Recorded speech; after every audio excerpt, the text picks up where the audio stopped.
গ্রীষ্ম বর্ষা বিনীতি ভরসা। হ্যাঁ, বিনীত শপিং সিটি। নমস্কার, আপনারা দেখছেন হুগলি আপডেট। আপনাদের সঙ্গে আমি উষা। আসছি খবরে। রাজ্যে বদলের সঙ্গে সরকারি লোগো বদল হয়েছে, কিন্তু এখনো চুঁচুড়া ইমামবাড়া সদর হাসপাতালে প্রেসক্রিপশনে বিশ্ব বাংলা লোগো। রাজ্যে পালাবদল হয়েছে। তৃণমূল কংগ্রেস থেকে ভারতীয় জনতা পার্টি সর্বত্র পরিবর্তন। সরকারি বিভিন্ন অফিসে আবেদনপত্র থেকে তৃণমূল কংগ্রেস বিশ্ব বাংলা লোগো সরিয়ে ফেলা হয়েছে। হুগলি জেলার সদর শহর চুঁচুড়াতে একই চিত্র। চুঁচুড়া ইমামবাড়া সদর হাসপাতালেও প্রবেশদ্বারে ওই লোগো খুলে ফেলা হয়েছে। বর্তমানে ওই লোগোর উপর রোগীর আত্মীয়দের জামা কাপড় শুকোতে দেয়া হয়, কিন্তু হাসপাতালের 2 টাকার টিকিট, যেটা প্রেসক্রিপশন হিসেবে ডাক্তারবাবুরা ওষুধ লেখেন, সেটাতেও এখনো বিশ্ব বাংলার লোগো করে এতগুলো চোখ এড়িয়ে গেল, সেটাই প্রশ্ন। চুঁচুড়ার বিধায়ক তথা রোগী কল্যাণ সমিতির চেয়ারম্যান প্রবীণ নাগকে প্রশ্ন করা হলে উনি বলেন, আপনার কাছে শুনলাম, খবর নিয়ে দেখছি। দেখুন, সমস্ত জায়গা থেকে সরকার বলেছে যে বিশ্ব বাংলার লোগোকে একদম পুরোপুরিভাবে সরিয়ে দিতে হবে। এটা সরকারের স্ট্যান্ড আছে। এবার হয় অনেক সময় যে ওদের কিছু প্রিন্টেড ছিল, আবার নতুন প্রিন্ট হয়ে আসবার আগে যেটা আছে আজকেও দেখলাম ব্যবহার হচ্ছে, কিন্তু এটা ব্যবহার করার কথা নয়। হয়তো নতুন প্রিন্টেড হয়ে আসেনি, তাই জন্য ব্যবহার করেছে। ছোট ছোট বিষয় ক্ষমা করে দিতে হয়। হুগলি থেকে চন্দ্রনাথ দত্তের রিপোর্ট, হুগলি আপডেট। বেলঘরিয়া 2টি বাড়িতে দুঃসাহসিক চুরি, সোনার গহনা সহ লক্ষাধিক নগদ টাকা লুট। ভোর রাতে উত্তর 24 পরগনার বেলঘরিয়ার নন্দননগর নেতাজি পল্লী এলাকায় পরপর 2 বাড়িতে দুঃসাহসিক চুরির ঘটনায় ব্যাপক চাঞ্চল্য ছড়ায়। অভিযোগ, গভীর রাতে লোহার গ্রিল ও গেটের তালা ভেঙে বাড়িতে ঢুকে নগদ টাকা ও বিপুল পরিমাণ সোনার গয়না নিয়ে চম্পট দেয় দুষ্কৃতীরা। প্রথমে ঘটনাটি ঘটে চন্দন বোসের বাড়িতে। পরিবারের অভিযোগ, রাত 2টোর পর রান্নাঘরের লোহার গ্রিল ভেঙে ঘরে ঢুকে আলমারির চাবি বের করে প্রায় 40,000 টাকার নগদ এবং সোনার গয়না প্রায় 1,60,000 টাকার সোনার গয়না নিয়ে পালিয়ে যায় চোর। সকালে ঘুম ভাঙতেই ঘর লণ্ডভণ্ড অবস্থায় দেখতে পান পরিবারের সদস্যরা। তাদের দাবি, চোরেরা সম্ভবত ঘুমের ওষুধ স্প্রে করে এই চুরি করেছে। এরপর একই এলাকার স্বপন ডাকুরিয়ার বাড়িতে হানা দেয় দুষ্কৃতীরা। অভিযোগ, লোহার গেটের তালা খুলে ঘরে ঢুকে 2টি আলমারি থেকে প্রায় 3,80,000 টাকার নগদ এবং আনুমানিক 17 লক্ষ টাকার সোনার গহনা নিয়ে পালিয়ে যায়। এখানেও অভিযোগ, চোর ঘুমের ওষুধ স্প্রে করে এই দুঃসাহসিক চুরি করে। পাশের ঘরেও ঢুকেছিল চোর, কিন্তু পরিবারের এক সদস্য টের পেয়ে গেলে বাইরে থেকে দরজা বন্ধ করে দ্রুত পালিয়ে যায় তারা। 2 পরিবারের পক্ষ থেকেই বেলঘরিয়া থানায় লিখিত অভিযোগ দায়ের করা হয়েছে। এলাকার সিসিটিভি ফুটেজে সন্দেহভাজন ব্যক্তির গতিবিধি ধরা পড়েছে এবং সেই ফুটেজ পুলিশের হাতে তুলে দেওয়া হয়েছে। আমি তো শুয়েছিলাম, আমার দেওর এসে দরজা ধাক্কা দিল, তারপরে আমরা উঠেছি। আমি উঠে দেখি আমি 2টো আলমারি খোলা, তারপরে এইখানে সব জিনিসপত্র ছড়ানো ছিটানো, গয়নার বাক্স, টাকার ব্যাগ, মানে একদম ছড়ানো ছিটানো এখানে রাস্তায়। তারপরে মানে হ্যাঁ মনে হচ্ছে, কারণ আমি তো 1:30 পর্যন্ত আমি জেগেছিলাম, বেশি 2টো বাজে প্রায়, তখন ঘুমিয়েছি রাতে ব্যথার জন্যে। হ্যাঁ। কৌশিক ঘোষের রিপোর্ট, হুগলি আপডেট। সরকারি উচ্ছেদ অভিযান বন্ধ থাকলেও পানিহাটিতে চলল বুলডোজার। সরকারিভাবে উচ্ছেদ অভিযান বন্ধ থাকলেও পানিহাটিতে চলল বুলডোজার। বিগত সরকারের আমল থেকে সংস্কারের কাজ শুরু হয়েছে নীলগঞ্জ রোডে। সেই কাজ সম্পূর্ণ করার জন্য নতুন সরকার আসার পরেও কাজ বন্ধ হয়নি এবং রাস্তার দখলকারীদের গত 6 তারিখ নোটিশ দেবার পরেও তারা তাদের নির্মাণ না ভাঙলে আজ সেই নির্মাণ পৌরসভার আধিকারিক, খড়দহ থানার পুলিশের উপস্থিতিতে ভেঙে গুড়িয়ে দেওয়া হলো। জানা গেছে অবিলম্বে নীলগঞ্জ রোডের বাকি অংশের কাজ শুরু হবে এবং দ্রুততা শেষ করার চেষ্টা হবে। পানিহাটি থেকে কৌশিক ঘোষের রিপোর্ট, হুগলি আপডেট। এখন নিয়ে নেব বিজ্ঞাপন বিরতি। বিরতির পর ফিরে আসছি খবরে। ইস্কন ব্যান্ডেল চুঁচুড়া আউটপোস্টের উদ্যোগে আগামী 16ই জুলাই রথযাত্রা 2026 অনুষ্ঠিত হতে চলেছে। রথযাত্রার শুভারম্ভ চুঁচুড়া সুকান্ত নগর সুকান্ত স্মৃতি জিটি রোড থেকে। পুনর্যাত্রা 24শে জুলাই মাসির বাড়ি নবীন সংঘ 1 নম্বর কেওটা শাহগঞ্জ হুগলি থেকে অনুষ্ঠিত হবে। সবারই করি আহ্বান। আপনার চোখ যত্নের দায়িত্ব আমাদের। চোখের যে কোনো সমস্যায় চিকিৎসায় অরূপ বসু পরিচালিত ইএমএলসি আই হাসপাতাল, চোখের যত্নে সর্বক্ষণ। বড়বাজার, পুরনো লঞ্চঘাট, চুঁচুড়া, হুগলি। একই ছাদের তলায় অত্যাধুনিক কম্পিউটারাইজড চক্ষু পরীক্ষার পর চশমা ও লেন্স প্রদান, ছানি, রেটিনা অপারেশন, মাইক্রো সার্জারি। চক্ষু বিশেষজ্ঞ চিকিৎসক অরূপ বসুর তত্ত্বাবধানে ইএমএলসিতে চোখের চিকিৎসা মানেই ইএমএলসি আই হাসপাতাল। মোবাইলে যোগাযোগ 9874879507। আরও একটি নম্বর 9903077221।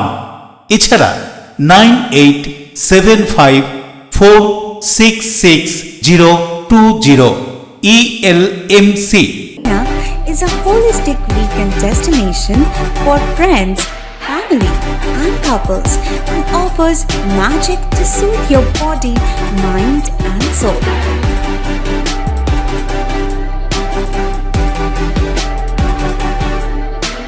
Aqua Marina, your customized magician. Welcome aboard and see the magic unfold. Amala nursing home. Enjoy a weekend at Vedam, the paradise of peace. A home away from home.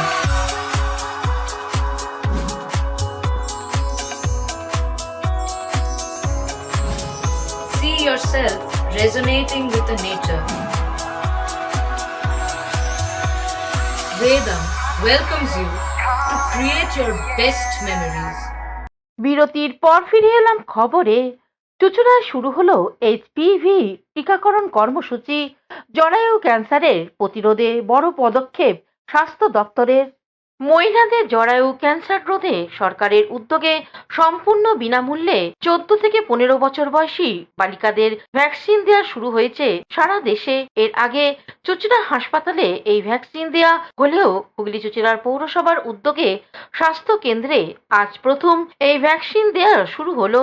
Mallick Kashem হাট স্বাস্থ্য কেন্দ্রে এই সূচনা অনুষ্ঠানে উপস্থিত ছিলেন পৌরসভার কার্যনির্বাহী আধিকারিক বুদ্ধদেব দাস, স্বাস্থ্য আধিকারিক সৈকত ধোলে, স্যানিটারি ইনচার্জ হিমাংশু চক্রবর্তী, কার্যনির্বাহী আধিকারিক। এ বিষয়ে কি জানাচ্ছেন শুনবো। এইচপিভি ভ্যাকসিন অর্থাৎ হিউম্যান প্যাপিলোমা ভাইরাস ভ্যাকসিন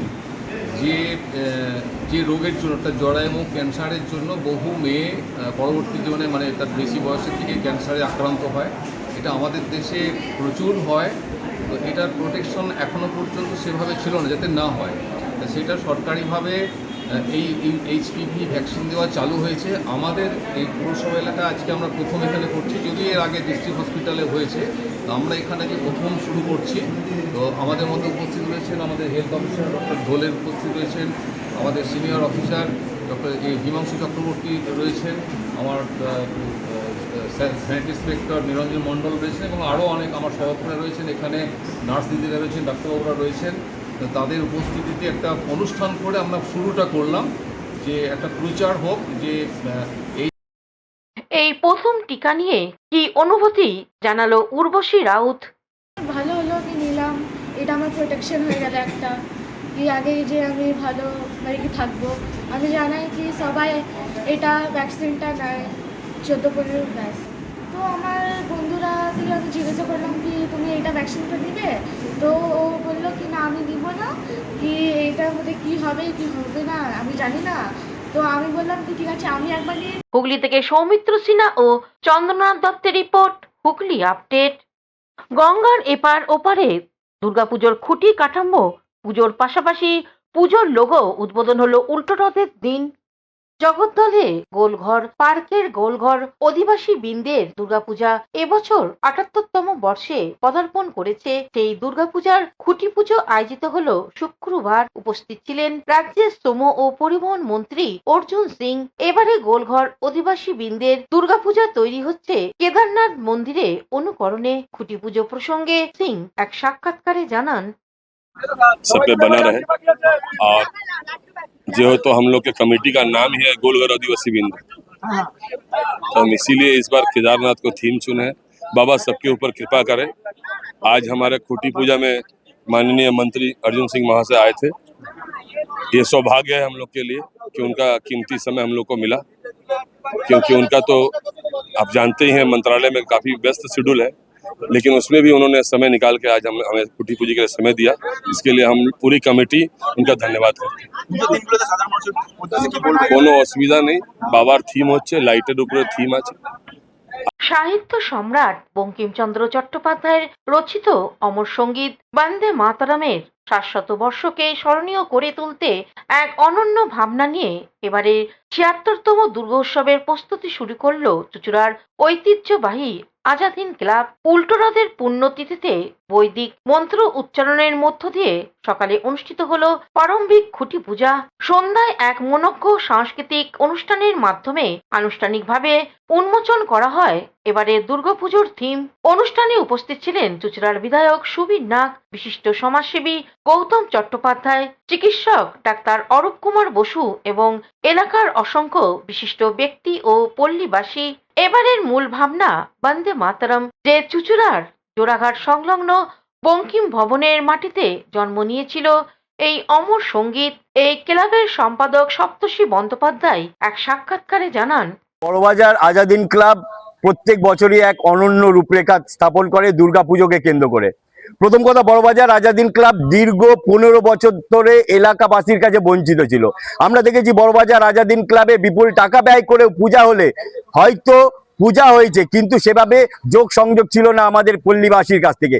দীর্ঘ 15 বছর পর বড়বাজার আজাদ হিন্দ ক্লাব স্বাধীন একটা নিঃশ্বাস নিচ্ছে এবং এই দুর্গাপুজোকেই আমরা প্রাধান্য রাখি প্রত্যেক বছর। শুধুমাত্র 15 বছর বিচ্যুত ছিল, আবার নতুন উদ্যমে এলাকাবাসী ঐক্যবদ্ধ হয়ে এবছর আমাদের নতুন চিন্তা ভাবনার মধ্য দিয়ে আমরা তুলে ধরছি বড়বাজার আজাদ হিন্দ ক্লাবে সেই চিরস্মরণীয় পরিচিত। অন্যদিকে চুঁচুড়ার বিধায়ক সুবীর নাগ কি জানাচ্ছেন শুনবো। বিষয়টি কাকতালীয় হলেও এর তাৎপর্য মহৎ। আজকে আমাদের এই বন্দে মাতরম ভবনে যখন বঙ্কিমচন্দ্র চট্টোপাধ্যায় আমাদের এই জেলার ডেপুটি ম্যাজিস্ট্রেট ছিলেন, তখন তিনি ওই ভবনে বসবাস করেছেন এবং এই যে বন্দে মাতরম গীত তার সুরারও তিনি এই ভবনে বসেই করেছিলেন। এটা আমাদের সৌভাগ্য যে এরকম একটা মহামন্ত্র, তার একটা কানেকশন আমার জেলা, আমার বিধানসভা, আমার এরিয়ার মধ্যে পড়ে। এটা তো মানে আমরা বলতে। চন্দ্রনাথ দত্তের রিপোর্ট, হুগলি আপডেট। 65তম প্রাক সুব্রত মুখার্জি কাপে ফাইনাল খেলা অনুষ্ঠিত হলো চুঁচুড়া ধরমপুর ময়দানে। 65তম প্রাক সুব্রত মুখার্জির কাপের অনূর্ধ্ব 17 মেয়েদের রাজ্য ক্লাস্টার পর্যায়ের ফাইনালের 2.0 গোলে জয়ী হলো দক্ষিণ 24 পরগনার খেয়াদহ উচ্চ বিদ্যালয়ের মেয়েরা। আর চুঁচুড়া ধরমপুর অ্যাথলেটিক ক্লাব মাঠে চূড়ান্ত পর্বে খেলায় বিজিত দল নদিয়ার ধুবুলিয়া সুভাষচন্দ্র বালিকা বিদ্যালয়। খেয়াদহ উচ্চ বালিকা বিদ্যালয়ের মেয়েরা ক্রীড়া মাঠে পারদর্শিতা দেখায়। খেলার শেষে দক্ষিণ 24 পরগনার খেলোয়াড়দের হাতে ট্রফি ও মেডেল তুলে দেন বিধানচন্দ্র মণ্ডল, মনোজিৎ দত্ত সহ বিশিষ্ট জনেরা। পুরস্কার বিতরণী সভায় শেখ সাবির উদ্দিন, 17 নম্বর ওয়ার্ড কনভেনর মনোজিৎ দত্ত, সাংবাদিক তাপস ঘোষ এবং বিশিষ্ট জনেরা উপস্থিত ছিলেন। খেলার বিষয়ে হুগলির যুগ্ম কোঅর্ডিনেটর মানস কুমার পাল এ বিষয়ে কি জানাচ্ছেন শুনবো। 65তম সুব্রত মুখার্জি ক্লাব অনূর্ধ্ব 17 বছর বালিকা রাজ্য লেভেলের আমাদের এখানে অনুষ্ঠিত হয়েছে ধরমপুর অ্যাথলেটিক গ্রাউন্ডে। এই আজকে তার চূড়ান্ত পর্যায়ের খেলা অনুষ্ঠিত হলো। সেই দুটো দলের মধ্যে হচ্ছে দুটো দল, একটা হচ্ছে আপনার নদিয়া জেলা এবং আর একটা হচ্ছে সাউথ চব্বিশ পরগনা। এবং আমাদের মধ্যে বিশেষ অতিথি হিসেবে উপস্থিত ছিলেন আমাদের রাজ্য সভাপতি। হুগলি থেকে শ্যামল সিনহার রিপোর্ট, হুগলি আপডেট। এখনকার মতন খবর এই পর্যন্তই। প্রতিদিন দেখুন হুগলি আপডেট। নমস্কার।